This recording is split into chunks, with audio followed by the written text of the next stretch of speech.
Jaxon Kohler is breaking Moneyball records, his own Moneyball records. He went for 58 points in the Pro-Am last night for Team TriStar, who has been undefeated, by the way, which this all just reinforces. Jaxon Kohler is first team all Moneyball in Moneyball's history. What do you mean for no? He's the best player to ever come through Moneyball. He is Moneyball. Like they moving forward in the future at the end of Moneyball, the award for Moneyball MVP should be named after. It should be called the Kohler.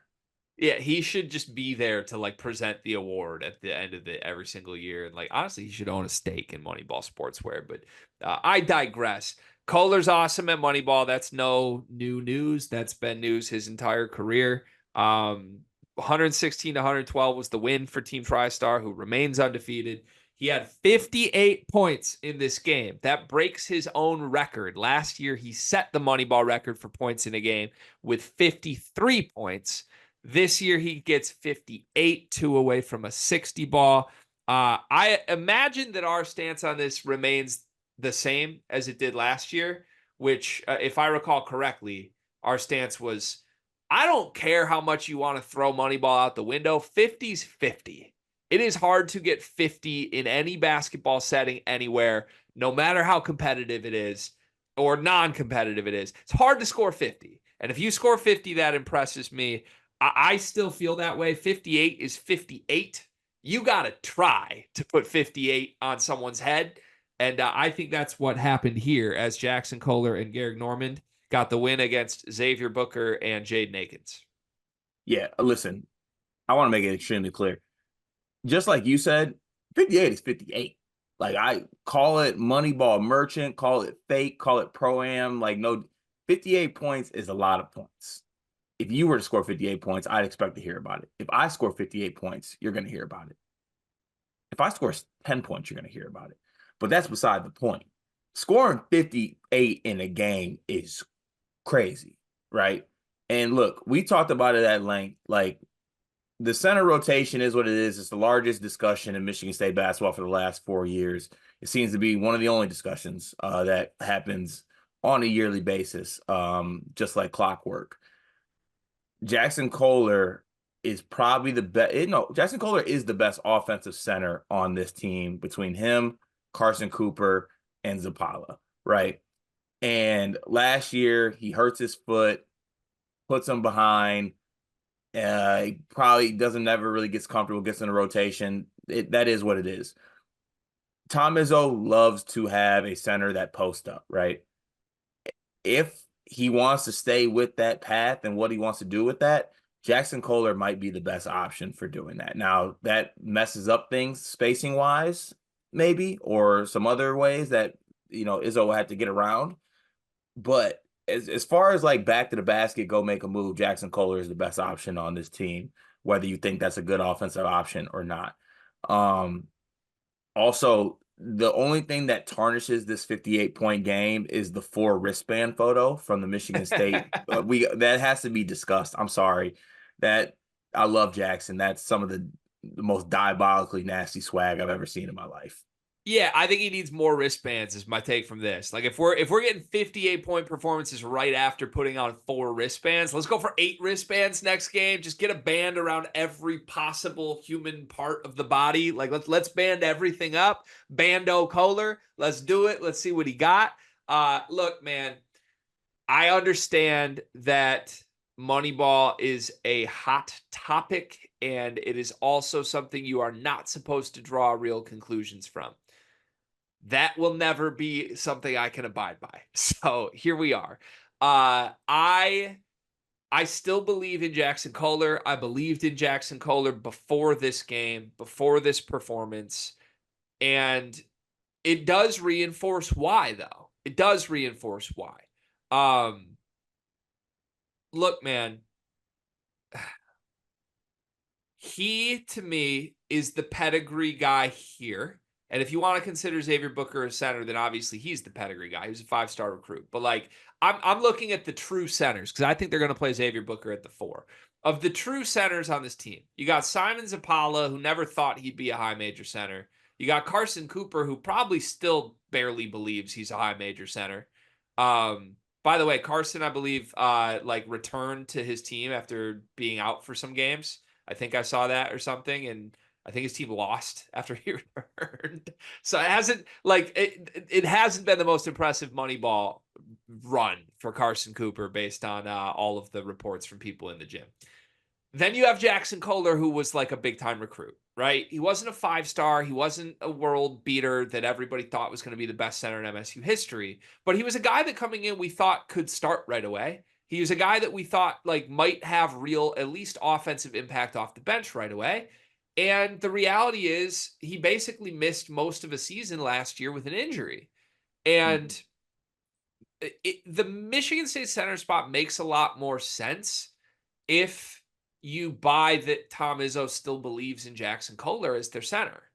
Like, why are they not trying to go out and replace people? Because he still believes Jackson's going to be really good one day. And I'm just being completely honest about it. I think the staff is aware that Carson Cooper is a role player. I think the staff is aware that Simon Zapala is probably brought here for depth. I think the staff still believes that Jaxon has offensive upside that's real at the Big Ten level. We've seen him go head to head with Trace Jackson Davis. It's not a good thing that I have to go back 2 years to come up with an example of him playing well against a good center, but it's real. And if he's healthy, which I think he is now, I'm buying that he, one, has the offensive skill set to do this in a real college basketball season. Two, has the motor to do this. And that's where the Moneyball stuff comes in. You don't get 58 points without wanting to go crazy. I want dudes who want to go crazy, even in a pickup game, even in a pro-am, even in their backyard. I just want competitive dudes who want to show you up and go get their 60. That's Jaxon Kohler. That's why I love what Fiddler's done during this Moneyball. Like Right.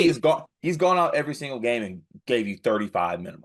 Because because it's fun. That's what he wants to do. He's enjoying it. That's what he should do. Yeah, because I'm a bucket and I'm competitive and I'm gonna show you. Yes. And to me, that's what Jaxon Kohler has done. And I buy that that's going to translate at some point on the floor in a Michigan State uniform.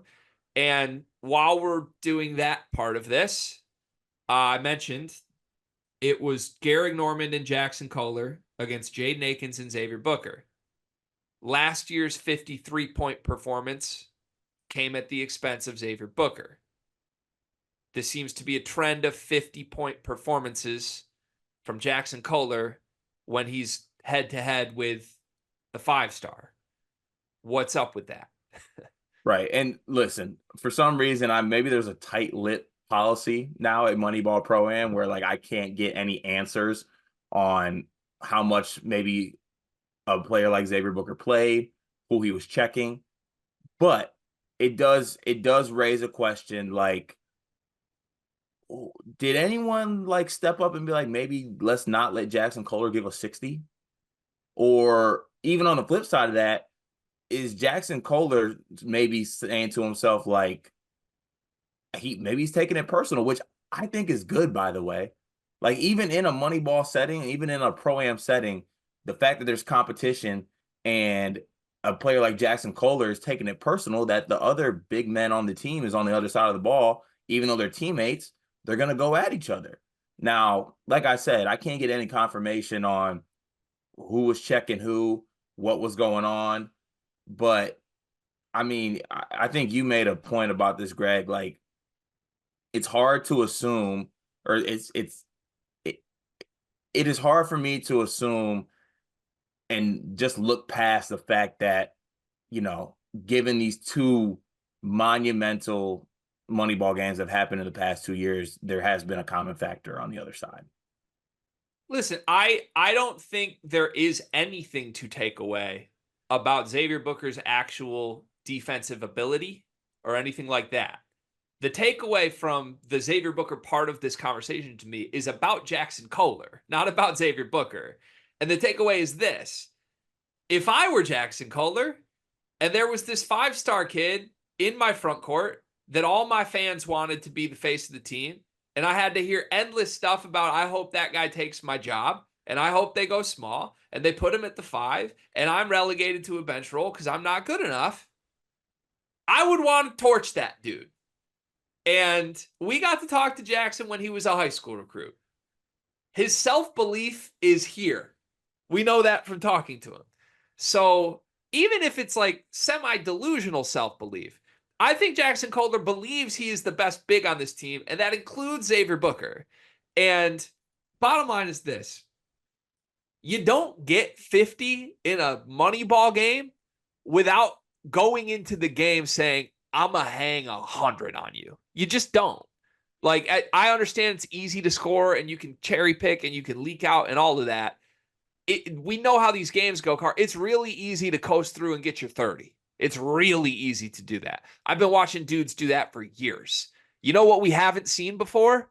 Anybody ever get 53 or 58 in a Moneyball game. We've seen NBA players, active NBA starters come through and play these games, but nobody gets there. Why? Because I don't think anyone has approached a game individually the way Jaxon Kohler has now approached 2 games against Xavier Booker in back-to-back years. And the only way I can conclude this, or the only way I can interpret this, is Jaxon goes into these games saying, I am going to eat that man alive. And I don't think it says anything about defensive ability. I think it says something about Jaxon Kohler's mindset. Even if like it's just Xavier Booker's on that team, even if it's not, I'm heads up one-on-one with Xavier Booker. It's, I'm playing that dude tonight. He's on the other bench. All right, let me get my 58 while he watches. That's something. Yeah. And look, like I said, to me, the thing that I used to love to see in Moneyball was guys competing, right? It was like there was a level of taking things personal, or even if you're not competing, like you're in a high school gym full of Michigan State fans and like people that adore coming to watch you play, maybe try to put on a show for them. And shit, Jaxon Kohler does that. That's one thing. Like for the part of the fan base that's very hard on him, at least he shows up to Moneyball and puts on a show. Like I think he takes pride in doing that. Now I don't think we should expect a 50-point game from Jaxon Kohler this season, but he's a kid who I think is going to be a factor in the front court rotation with this team. Yeah. I hope so, because I really want to see it. Also, I'm officially referring to Jaxon for the remainder of his Michigan State career as the bucket man. Can I say one last thing on this? Yeah. Letting the guy go for 58 is crazy. Like, I get it's a pro-am, but like, what was the name of the other team? What are the names of his Moneyball teams? I don't remember. Tri-State. I forgot who the losing team was, but like, damn, someone step up. Get a stop here or there. Something. Don't just let Google go for 60. You just want somebody to make this end. Anybody. Like, don't let that dude go for 60. Yeah. Okay. I hear you. How many times would it take you to score 58 in a men's league game? I don't think I could. Like, you could do it endlessly and you wouldn't get there? No. Yeah, it's impressive to me. It truly is. Car, you know what I love about you? That I'm handsome? You're reliable. I can count on you. Honestly, you remind me of Aaron Henry a little bit. Remember when, their back was against the wall, nothing was going right, and man just showed up every day. He didn't make excuses. There were no problems. There were just solutions. Sounds like me. That's you. And it also reminds me of Duncan Mechanical Solutions, because if you're looking for quality furnace repair, look no further than the heating and air experts that you can trust. Comfort and quality are their standard. They're an HVAC company that serves Northeast Indiana and Southern Michigan, whether it's heating and air conditioning, plumbing, kitchen and bath remodeling, or emergency services when you need them most. Duncan Mechanical Solutions has reliable service that you can count on. Cart, remember when your basement almost exploded? I remember when my basement almost exploded. I remember when my furnace itself was acting funny. I remember when my AC was acting funny. I wish I had Duncan in my back pocket. I wouldn't have to worry about it. Yeah, I mean, I've never been anywhere in Northern Indiana or Southern Michigan that hasn't been perfectly cool or perfectly warm, depending on when the day called for. And that's because of Duncan Mechanical Solutions. They are the presenting sponsor for the month of July. Shout out to Duncan Mechanical Solutions. Go to duncanmechanicalsolutions.com to learn more.